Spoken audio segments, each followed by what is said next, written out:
Hi friends, welcome to study with HPS. ஒரே நாடு ஒரே தேர்தல் குழு அறிக்கை. முதல்ல இந்த ஒரே நாடு ஒரே தேர்தல் குழு யாரோட தலைமையில் போடப்பட்டதுன்னா முன்னாள் குடியரசுத் தலைவர் ராம்நாத் கோவிந்த் தலைமையில் போடப்பட்டது. இந்த குழுவுடைய பேர் உயர்நிலை குழு என்று அழைக்கப்படுகிறது. 18,000க்கும் மேற்பட்ட பக்கங்களை கொண்ட தனது அறிக்கை குடியரசுத் தலைவரிடம் சமர்ப்பித்தது இந்த குழு.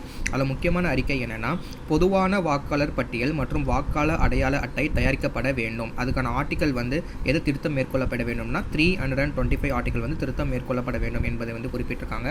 அடுத்து ஒரே டைமில் எலெக்ஷன் வைக்கிறதுனால பார்லிமெண்ட்டுக்கான பதவிக்காலமும் சட்டப்பேரவைக்கான பதவிக்காலம் மாறும் அல்லவா.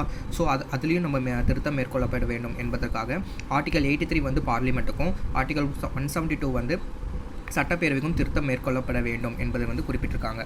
நெக்ஸ்ட் இந்த உயர்நிலை குழு எத்தனை சட்ட திருத்தங்களை பரிந்துரைச்சிருக்காங்கன்னா மொத்தம் 18 அரசமைப்பு சட்ட திருத்தங்கள் பரிந்துரைச்சிருக்காங்க. ஆனால் அது எல்லாமே ஒப்புதல் அளிக்கணும் அப்படிங்கிறது தேவையில்லை அப்படிங்கிறத சொல்லிட்டு இருக்காங்க.